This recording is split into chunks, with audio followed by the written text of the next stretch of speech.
My name is LV, and I'm speaking my mind. Ladies and gentlemen, family, listeners far and wide, today's commentary hits different.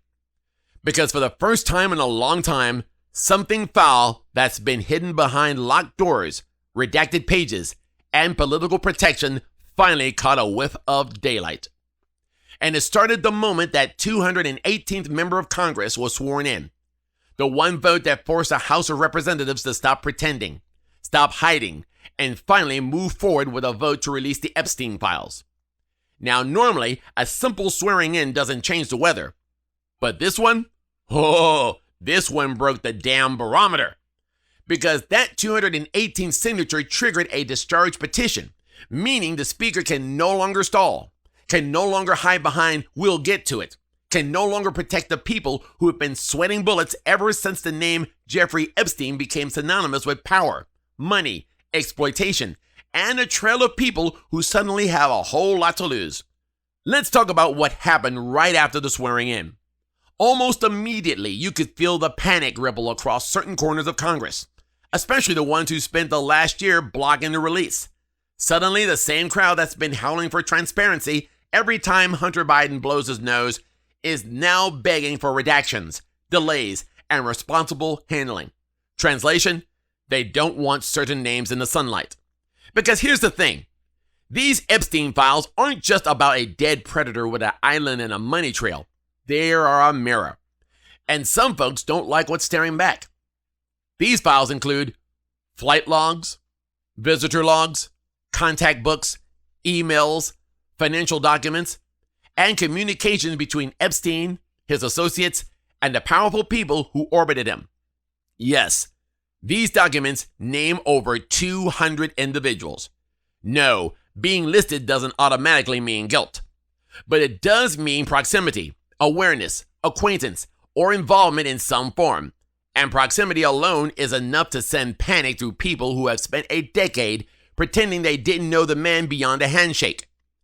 And if you notice the reaction from some Republicans, honey, panic smells stronger than aqua velva. Suddenly you have lawmakers demanding Trump's name being removed, softened, or contextualized.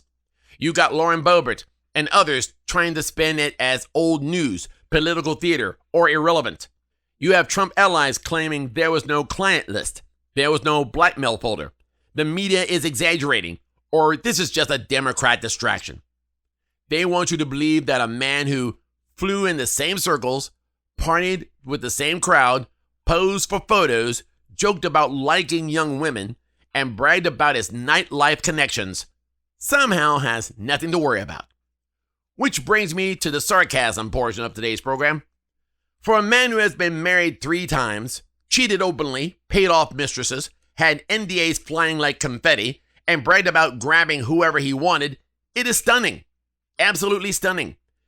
That he wants us to believe that he was shocked that Epstein was shady. Oh, now he's shocked? I mean, disgusted? Now he's pearl clutching like a choir mother holding her Bible upside down? Come on. If it walks like a duck, quacks like a duck, flies on private jets like a duck, and goes to certain islands like a duck, we don't have to wait for Maury Povich to tell us fatherhood remains a possibility. And make no mistake, he is panicking, not because he's guilty, that's for investigators to determine, but because his image is built on the illusion that nothing touches him. No scandal, no indictment, no conviction, no moral failure. But this is different. This involves minors. This involves trafficking. This involves exploitation. This involves global networks of power. And Trump knows something he'll never say out loud. You can spin a criminal case, you can fundraise off a mugshot, but you cannot spend being named in the Epstein ecosystem. So that brings us to where we are now. The files are being reviewed. New batches of material are being prepared for release. Committee staffers are already combing through communication between Epstein, his lawyers, and his high-powered circle. More pages are dropping. And the walls of secrecy that were held up by excuses, redactions, and political pressure are cracking. And the MAGA crowd, they're trying to outrun a story that's already miles ahead of them. The truth is simple. They delayed it, they denied it, they discredited it, but now they can't stop it. It's too late.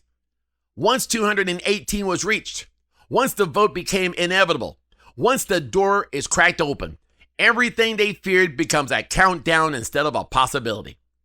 So let's make this perfectly clear in today's Speaking My Mind. This is not about revenge. This is not about political points. This isn't about parties. This is about justice, truth. This is about survivors who waited far too long and watched too many powerful people escape accountability.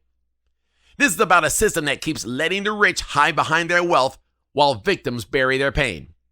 And now, the people finally have leverage. The Congress finally has the votes. The files are finally moving. And the men and women who spent years insisting there's nothing to see here are finally sweating through their suits.